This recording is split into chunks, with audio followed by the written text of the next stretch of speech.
I'm going to read from the Washington Post article. Matthew and a friend, Major Joseph McLeod, were aboard when the aircraft fell into the rushing waters below Hidatha Dam.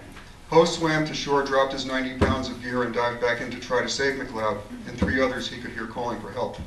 He was a strong swimmer, he said, but by the time he reached them, they were gone. It wasn't until his 3rd month home in an apartment in Arlington that it hit him like a wave. Quote, all the things you hear about it comes over you. It really did. You have dreams, you can't sleep, you just, why did I fail? Why didn't I save that man? Why are his kids growing up without a father?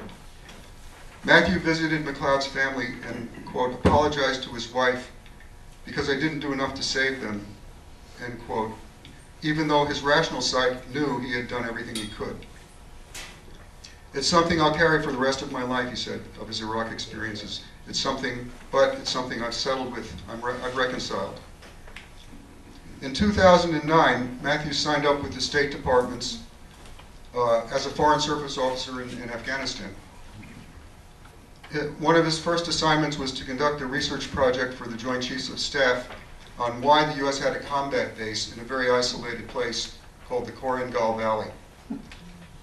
Matt concluded, the people of Korengal didn't want them. The insurgency appeared to have arrived in strength only after the Americans did, and the battle between the two forces had achieved only a bloody stalemate. In 2009, Matthew was appointed the chief civilian officer in Zabul province, which was considered a Taliban hotbed. After working there for a few months, he began to have second thoughts about U.S. policy, but it really started coming to a head during the election period, and he became increasingly disillusioned because of the low turnout of the election and the corruption he was witnessing. He came to the conclusion that, quote, the bulk of the insurgency fights not for the white banner of the Taliban, but rather against the presence of foreign soldiers and taxes imposed by an unrepresentative government in Kabul. Ho said he decided to speak out publicly because I want people in Iowa, people in Arkansas, people in Arizona to call their congressman and say, listen, I don't think this is right. We want to have some kind of governance there, and we have some obligation for it not to be a bloodbath, he said. But you have to draw the line somewhere and say, this is their problem to solve.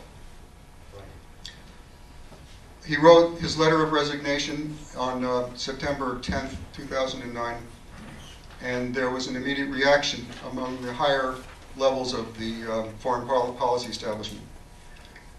U.S. Ambassador Kyle Eikenberry brought Matt to Kabul and offered him a job on his senior embassy staff. Ho declined.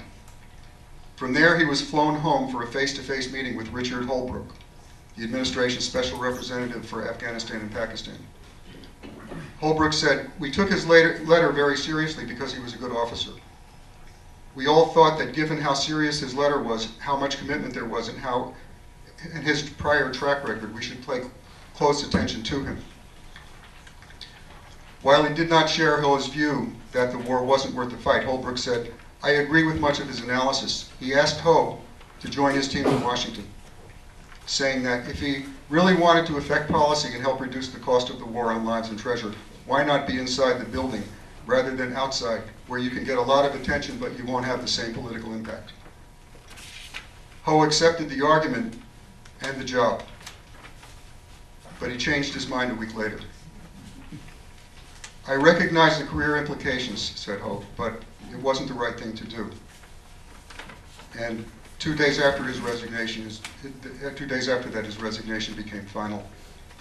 So, among other things, Matthew Ho is probably the only person to say no to Richard Holbrooke.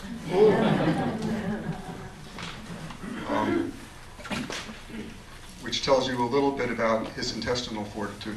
Amen. And his sense of moral commitment. I'm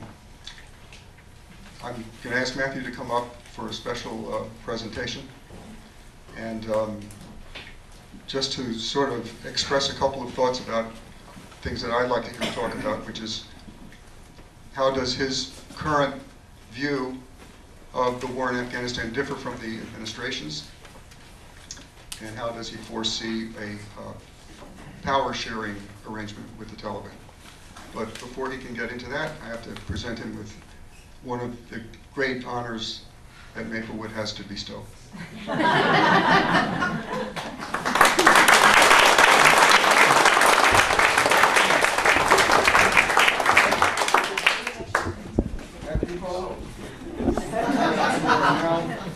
You are being inducted once again.